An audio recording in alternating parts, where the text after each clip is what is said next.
사랑하는 축복합니다. 우리 중고등부 친구 여러분, 화요일입니다. 어떻게 원래 잘 학교를 가셨고 또 잘 적응하고 계신지 궁금합니다. 계속적으로 우리가 삶들을 살아가면서 하나님의 말씀이 여러분의 삶 가운데 함께하는 은혜들이 있었으면 좋겠고요. 또 그런 가운데서 더욱더 말씀에 물드는 그 은혜들이 저와 여러분 삶 가운데 있었으면 좋겠습니다. 오늘 우리가 함께 볼 말씀은요, 에스라 8장 24절부터 36절까지의 말씀입니다.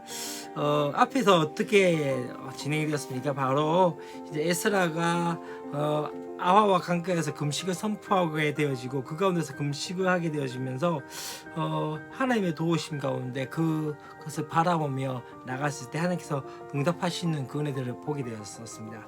이제 어떻게 되어진다면 이제 에스라가 이 제사장을 세운 후 성전 예물을 맡깁니다. 에스라는 이 제사장의 우두머리 중에 12명을 뽑아가지고 그들에게 은과 금과 그릇들을 나누어주게 되어지고 이것을 왕과 모사와 방백과 이스라엘 백성이 하나님의 성전을 위해 드린 예물로서 그것을 가져가게 되어지죠. 그들에게 이 성전 예물을 맡기며 이 은과 금은 조상의 하나님께 드리는 것이기 때문에 예루살렘 성전에 가서 맡길 때까지 굳게 지키라고 명령을 하게 되어집니다. 곧 하나님의 성전을 채울 그 보물이 준비되어졌던 것이죠.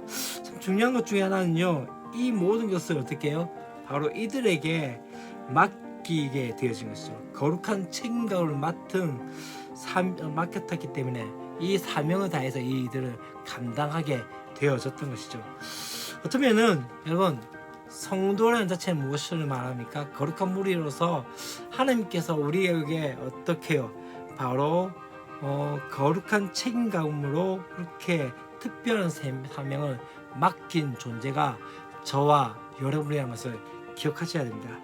하나님의 나라에 이르기까지 마치 이 에스라가 12명의 그 우두머리에게 은과 금과 그릇을 나누어줘서 이 성전에 도착해서까지 하기까지 그의 모든 것들을 지키라고 했던 것처럼 어쩌면 우리 가운데는 어떠합니까? 하나님 나라에 이르기까지, 하나님 나라가 이 땅에 임하고 또한 완성되기까지 어떠합니까? 그렇게 그 맡겨진 사명이 무엇인지를 깨닫고 그 사명에 대하여 최선을 다하는 삶을 살아야 되지 않겠나라는 생각이 들어집니다. 또 한 가지는요, 이제 어떻게 되어집니까? 이제 에스라와 온 이스라엘 백성은 이 하나님의 도우심에 힘입어서 무사히 이 예루살렘에 약 4개월의 긴 여정을 끝내고 이렇게 도착하게 되어집니다. 사실 이들이 이동하는 동안에 어떤 상황이 있었습니까? 그들을 대적하는 매복한 자들이 있었습니다. 그럼에도 불구하고 하나님께서 그들의 그 대적과 매복한 자의 손에서 지켜 주셨던 것이죠. 그래서 그들은 가지고 갔던 그 성전 예물을 온전히 성전에 맡길 수 있게 되어졌던 것입니다. 이방에서 돌아온 자들은 이 이스라엘의 하나님께 이스라엘 전체를 위한 번제를 드립니다. 또한 왕의 조서를 총독들에게 넘겨주자 이제 어떻게 합니까? 그들은 이 백성과 하나님의 성전을 함께 도우는 일들을 하게 되어졌던 것이죠. 참 중요한 것 중에 하나는 그런 것 같습니다. 첫 번째 중요한 것은요, 우리가 믿어야 될 것 중에 하나는 하나님의 선하심을 믿으라는 거죠. 선한 도우심. 어쩌면은 많은 어려움과 힘든 과정이 있었음에도 불구하고 그럼에도 불구하고 그들이 4개월 만에 그 땅 예루살렘 성에 들어갔던 것은 그들의 어떤 노력이 아니라 더 중요한 건 무엇이었습니까? 하나님의 도우심, 하나님의 선하신 손이 있었다는 것을 보게 되어진 거죠. 어쩌면 우리 가운데 아무도 우리의 처지를 돌아보지 않고 옆에 서서 힘이 되어주는 사람이 하나도 없는 외로운 순간 가운데서도 분명한 것은 무엇입니까? 주님께서 우리와 함께 하심을 믿으시기 바랍니다.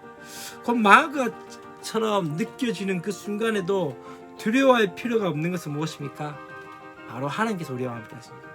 파산한 배에서 두려움에 떠는 바울을 찾아오신 주님을 생각해 보십시오. 어쩌면 세상 끝까지 함께 하겠다는 그 하나님의 주님의 약속을 붙들어야 됩니다. 우리가 참 중요한 것은 무엇이냐면요, 우리의 존재, 우리의 정체성이 어떠한 존재인지를 다시 한번 깨달으셔야 합니다. 바로 하나님의 백성이고 하나님의 사람이기 때문에 우리를 돕고 우리 가운데 다시 한번 새롭게 일어날 수 있는 힘이 바로 그분께 있기에, 다시 한번 우리의 시선을 상황과 환경에 두는 것이 아니라 또한 우리에게 다가오는 많은 이들 가운데서 그렇게 가는 것이 아니라 더 중요한 건 무엇입니까? 다시 한번 하나님께 우리의 시선을 두고 하나님의 도우심을 바라보며 믿음으로 나가는 저 여러분의 모습이 아닐까요? 또 한 가지 중요한 것은요, 바로 필요한 것을 분명히 하나님께 알아주십시오. 우리의 필요를 가장 잘 아시는 분이 하나님이십니다. 그래서 중요한 것은요, 바로 무엇입니까? 그분께서는 구할 때 주신다고 말씀을 하고 있습니다. 내가 이런 것도 주겠다, 이런 것도 주겠다고 약속하시지만 더 중요한 건 무엇입니까? 그러할지라도 내 백성이 내게 구하여라 할지라. 다시 한번 하나님께 구할 때, 하나님께 기도할 때 하나님 반드시 응답하시는 분인 것을 믿고 신뢰하며 나가는 저와 여러분 됐으면 좋겠습니다. 다시 한번 우리가 말씀 가운데 함께 나가는 은혜들이 있었으면 좋겠습니다. 비록 저도 연약하고 부족하지만 이러한 하나하나의 순간들을 통해서 간절히 바랄게는 여러분들의 믿음의 성숙들이 더 일어났으면 좋겠습니다.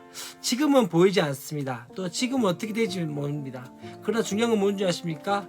하나님께서 일하고 계시고 하나님께서 여러분의 삶을 이끌어가고 계시고 하나님께서 여러분들의 삶을 채우시기에, 또한 그렇게 성장시키기에 그것을 믿고 바라며 신뢰하며 나가는 저 여러분 됐으면 좋겠습니다. 내일도 우리 기쁜 마음으로 함께 말씀 가운데 나갔으면 좋겠습니다. 안녕.